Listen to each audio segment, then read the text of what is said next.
So we're starting Genesis. Genesis is the Greek name from the Hebrew name Bereshith. It's time to change your world. It's time to let it go. The things you used to think, the things you used to know, they don't help you anymore. It's time to change your mind. If it's peace you want to find. This is Kurt Kaikonen, pastor of Calvary Chapel, Waterford, at your neighborhood church. Today on Change Your World, we'll be in the book of Genesis. So grab your Bible. We'll be starting in chapter 43. It's time to change your world. You need to let it go. Oh, oh. And unknown to these brothers, and they think they're just going down to Egypt to buy some food. But what God is really doing is that he's moving these people to Egypt, but not just to get through a famine, but he's going to be moving them down there for the next 400 years, because God is going to take this small family of 70 people. He's going to make them into a nation of over 2 million people. And God can use a famine to accomplish his will, like he does here. Or he can use a plague, and that's what he does to get his people to return from Egypt back to Canaan. Or he can use a death, or he can use a beauty contest like he did in the book of Esther. That's how he saved his nation of Israel. Or he can use a government census like he did to have his son Jesus born in the city of Bethlehem. Psalm 115:3 says, God is in heaven and he does whatever he pleases. And I can imagine that many of us are wondering what God is doing with all these riots and with all the COVID lockdowns and all the political unrest. There's been all this loss of economy and the loss of jobs and businesses. Well, God is sovereign, and he's moving the world around through these events. And he's setting things in place because he does whatever he pleases. And I'm not saying that God caused all these things, but he uses all these things because he's sovereign. And our enemy, Satan, he can't do anything about it. And so these 10 brothers, they arrive in Egypt, and Joseph, he recognizes his brothers. And with Joseph and him feeding such a large population as they had in Egypt, and with the distribution of food being located in all the cities throughout Egypt, for Joseph to run into his brothers, it shows God's sovereignty in their lives. Because Joseph didn't handle every foreign transaction personally. So this is a setup by God. And it wasn't very hard for Joseph to recognize his brothers because they would have only looked older. But it would have been impossible for them to recognize Joseph. For Joseph, he was only a teenager when they last saw him. And now Joseph is about 40 years old. And he's totally shaven and he's wearing heavy eye makeup. He probably looks like Kiss or something, I don't know. But he looks like an Egyptian, and he speaks like an Egyptian, and he only speaks to them through an interpreter.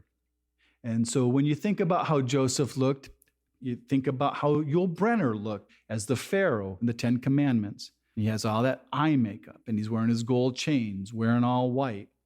And so now these 10 brothers, they come and they bow to the earth. And it seems a lot like that first dream that Joseph had. But this isn't the fulfillment of that dream, because it's to be all 11 brothers, and Benjamin isn't there. So Joseph, he speaks to them harshly, and he accuses them of being spies, that they're in Egypt under false pretenses. And he says this to them 4 times. But you know that Joseph, he had to have been overwhelmed. And he would have rather have gotten rid of all this and get it over with. He probably wished he could speak Hebrew to them and reveal who he was and to have an instant reconciliation. Joseph, he wouldn't have wanted to drag it out for over a year. He would rather be done with it and see his dad, and he'd like to go see his brother Benjamin. But that's not the wisdom that God had given Joseph. Because to have true reconciliation, Joseph's brothers had some issues in their lives that they had to deal with. Because no true reconciliation can happen unless there's sincere repentance and a humble confession of sin. Because without that, It would only be an insincere repentance. And you could never have that bond of true reconciliation. They would only have a fragile peace or truce. But there would be no wholehearted peace in the bond of true reconciliation between brothers. And this isn't just for Joseph's sake. These brothers, they're going to need to know that Joseph has truly forgiven them. And so these brothers tell Joseph, the Egyptian ruler, that they're from Canaan and that they're the sons of one man, and they only came to buy food, and that they're honest men.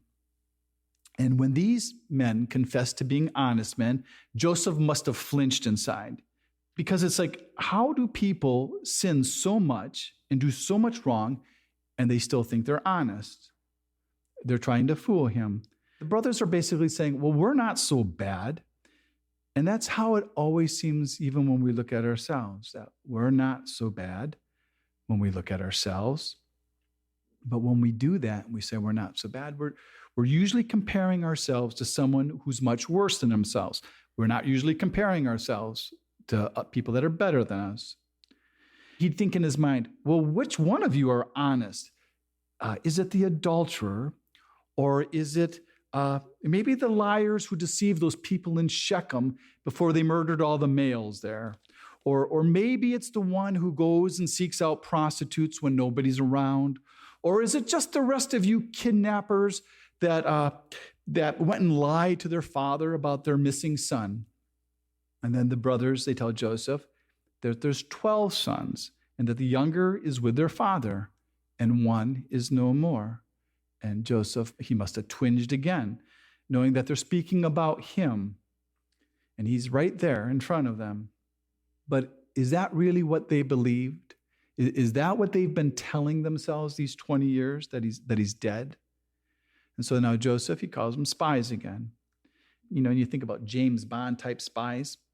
Well, these guys were nothing like James Bond. They had no cool gadgets. They had no sunglasses. But Joseph, he says he's going to test their honesty. And this is his original test. Okay, you're all going to prison, and only one of you will go back and get the youngest brother. None of you will get out of that prison until he comes down.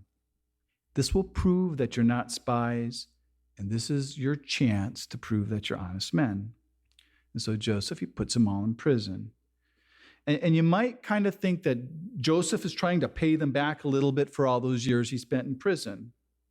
But the difference is that Joseph, he was put into a real prison. And the word used here is not a prison like what Joseph experienced. The word here means custody, like he's being placed under house arrest, that he's going to be confined under a guard. But these guys, they needed those 3 days just to be able to examine themselves. Because it was only after those 3 days where they came to the conclusion that God was dealing with them because of their sin against Joseph.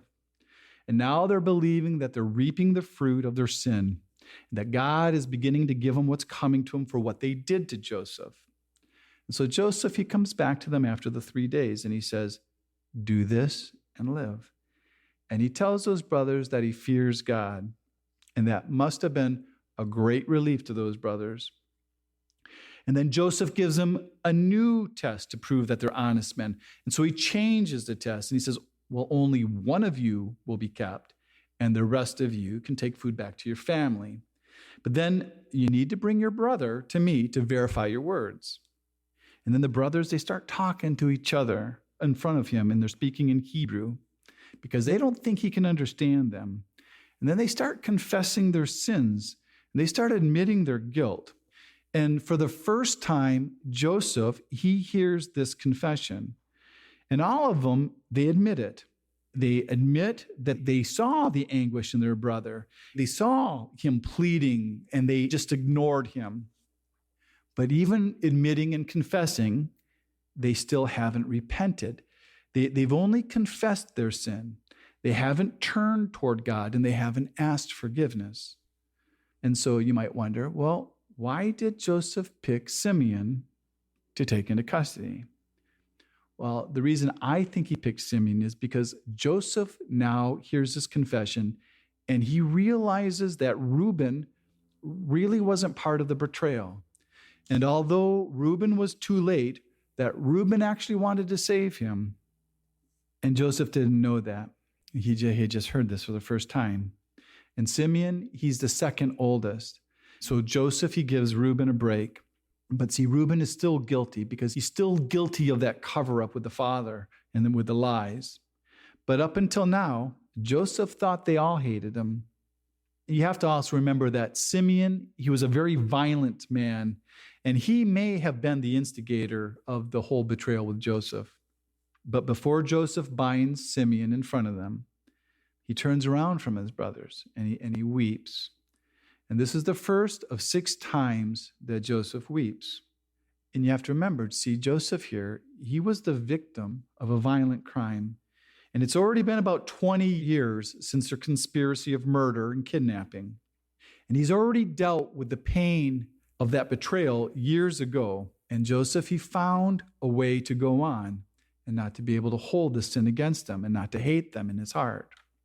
But the sin in the heart of the brothers, it hasn't been dealt with at all.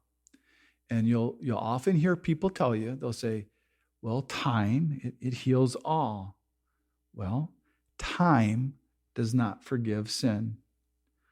And people, they may try to push it down in their hearts so they'll be able to function, but there's a real great price to pay for unrepented sin. And I always feel sorry for the men and for the women who've consented to having abortions and having to push that guilt down for years and years just to be able to function, where they've had to change their character and they have to harden themselves and they've had to reason with themselves as to why it occurred, or they always have to continually justify it to themselves that was their only option. And I don't believe that time heals these types of wounds. I believe they're just buried under a thick scar and a seared conscience, where the innocence of these people have been lost for years, that they had to become a different type of person, a hardened person. And for these brothers and all their guilt, even after all these years of pushing it down, well, it only took 3 days for all that guilt to come rushing back. This is after 20 years. And for the victim, for Joseph, and his memory of his pain, well, it came flooding back in just moments as if it had just occurred. And the world will tell you, well, you need to forgive yourself. And that's as if you have the power to release yourself from your guilt and from the penalty of your sin, and that power is in yourself. And they'll tell you that that's the only forgiveness that you need, but it's not. You need to have God's forgiveness.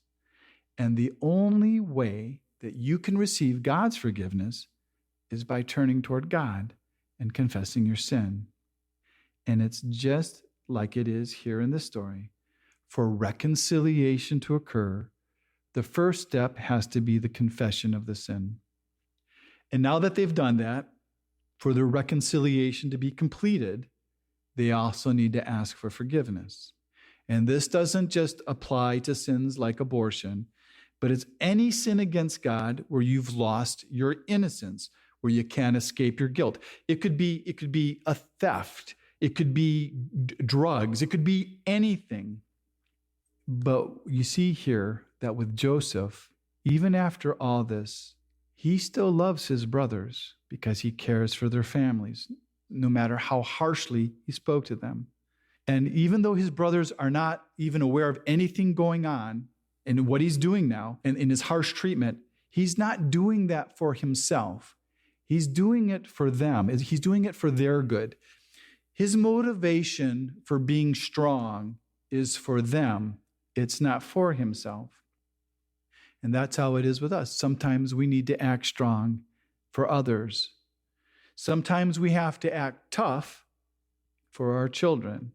And it's not that there's anything in us that wants to be tough, but they need us to be strong. They don't need just another buddy.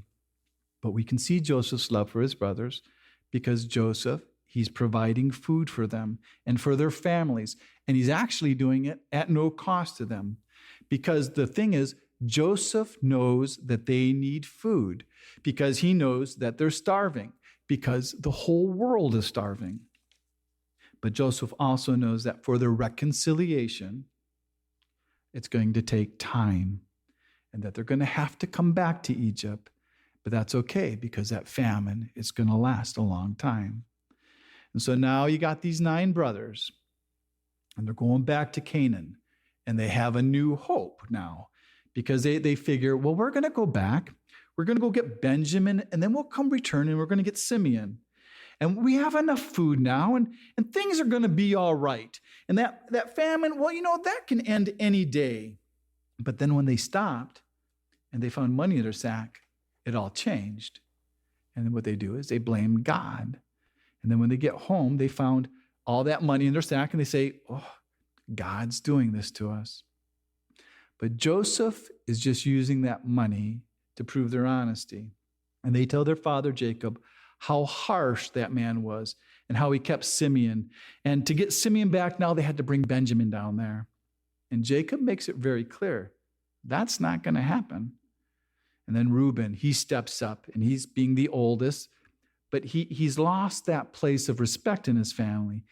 And he tells his father, he says, well, you can kill my 2 sons if I don't bring Benjamin back to you. And you tell me, what grandfather ever wants to kill his grandchildren for anything? So what kind of offer is that? And so they're sitting there, and it's taking a long time, and it's a long time to return. And they probably waited there for up to a year. And it's just because Jacob was stubborn, and he couldn't see God in any of this. And he cared more about that one son, Benjamin, than all the rest of them. And that must have been really hard on them. And he's already counted Simeon as being dead. And so they all had to sit around, and they all had to wait until Jacob got hungry, until they were all starving again, until they had no other options. And Jacob said, oh, go buy us a little food. And then Judah, he steps up, and he takes that occasion to rise to the position of leadership in that family. And he makes an offer to his father.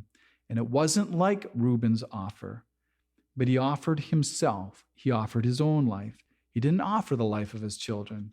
And Judah, he was adamant with his father that they can't buy anything without Benjamin coming with them.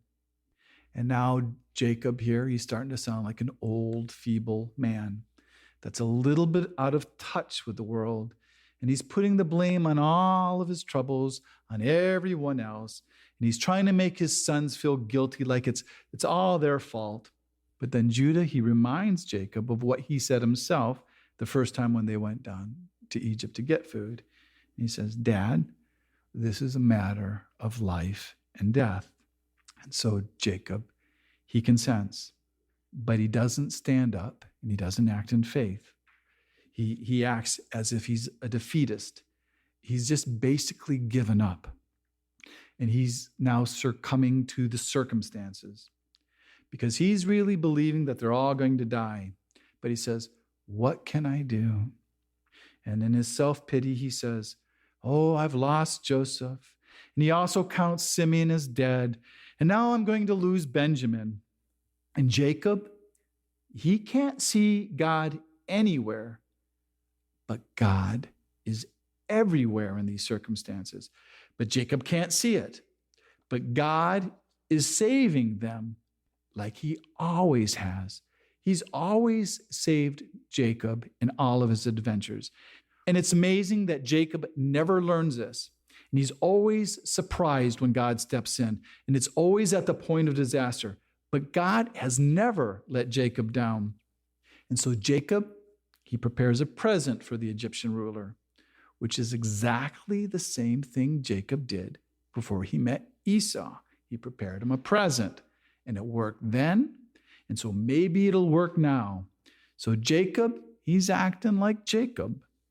But what do you get a man that has everything? Well, you get him a gift basket. I just got a gift basket for Father's Day from 2 of my daughters. And this basket, it contained everything you couldn't get in Egypt.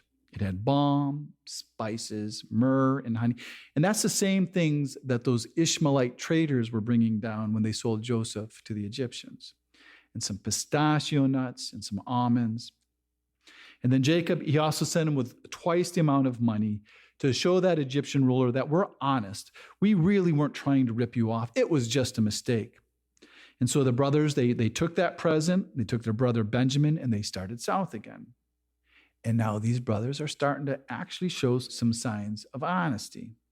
Because if you think about it, they could have just brought anybody down that kind of looked like it could be their brother Benjamin. They just had to get someone that looked like him. And the Egyptian, as far as they knew, he wouldn't know. But they didn't do that.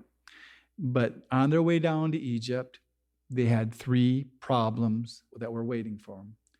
First, they had to explain the money. And then their second problem, we got to get Simeon back. And the last problem they had was protecting Benjamin. And so for this whole time, which was probably about a year, Joseph, he's been waiting for their return. And he probably had people out there looking for him.